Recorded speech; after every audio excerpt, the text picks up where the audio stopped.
So let's go ahead and get started.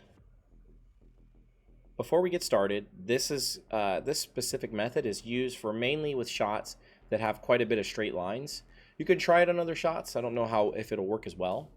So the first thing we're going to do is we're going to go to the file, import shot, and then go to the location where you have your shot and open it. Go ahead and click OK. After you do this, you'll go into the lens tab. If your lens grid is up, you can go ahead and do show lens grid and turn it off. Mine is already off. Okay, so the next thing we're going to do is we're going to determine the X, Y, and Z axis.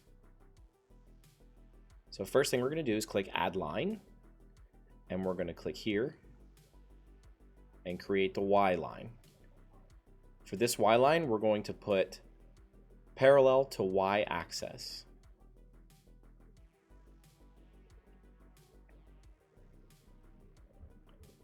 Next, we're going to create the X line.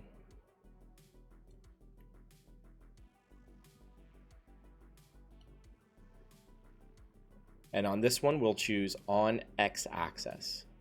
This one will have an arrow to determine what is positive and what is negative. You can switch around using the direction switching tool. So by clicking here, it'll tell you which direction the arrow is facing. So the next step, we're going to create another Y line.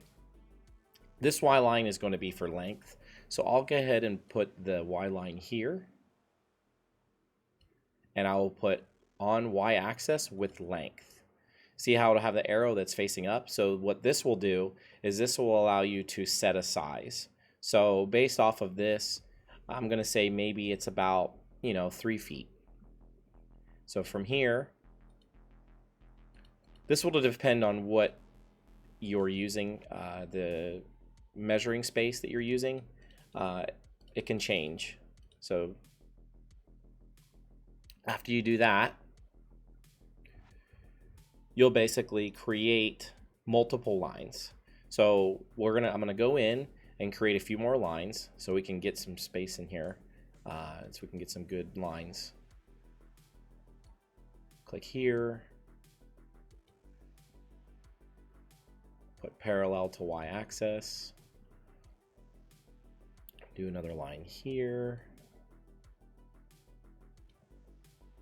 parallel to Y axis. I'll do another X axis. Basically, I'll have to start it from here because it looks like it's going to make it where it clicks it. So what I'll do is I'll do this and then put on parallel to X axis. And then move this over. There we go, just like that. Let me put in a few more Y lines. Put one here.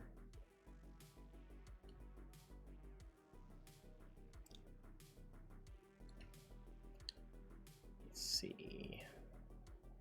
So now what I'm going to do is I'm going to put in a Z line. This will give for depth. So I'll start from here, draw it back here, and for this one I'll put parallel to Z axis. And then I'll put another one up here.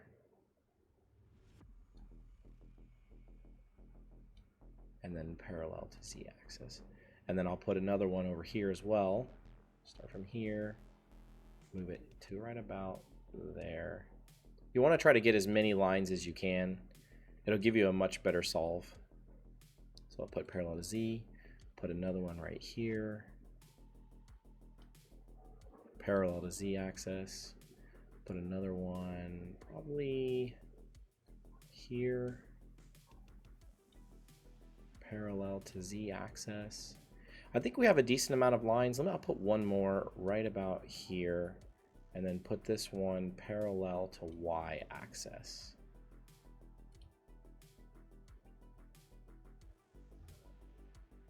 Once this is done, you can click Align.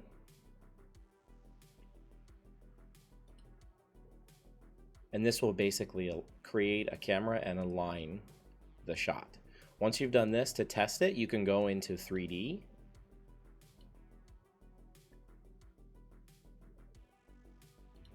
Go ahead and switch your camera to the quad perspective. So it can create a shape. Just create a shape right here. And then move it around so you can see it in the shot. Let's go ahead and move it towards away from the camera. If it wants to cooperate, let's move it back here. Here we go. So it should line up with the walls if it's done correctly. So basically, after we're done doing that, we'll go ahead and export this camera out and then bring it into Maya to make sure that everything lines up correctly.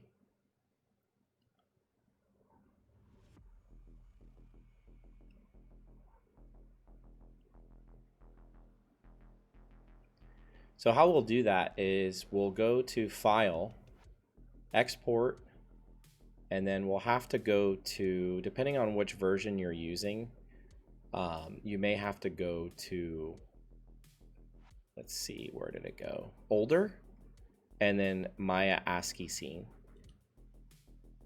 It's going to ask you where you would like to send it to. I'm just going to go ahead and send it to the desktop, and I'll just call it export_cam. And then once you save it, it's going to ask you this. Just make sure you have it in the right rotation order, make sure all this stuff is correct, and then you'll click OK. And now we'll head over to Maya.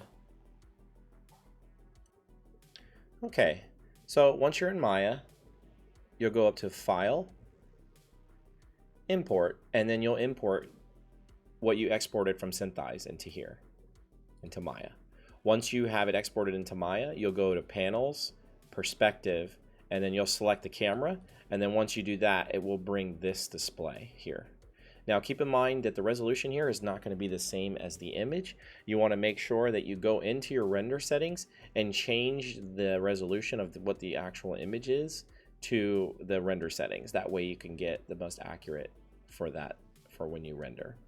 Also, if for whatever reason you come into Maya and you don't see the background image, just go ahead and select the camera while using this here that you're currently looking through.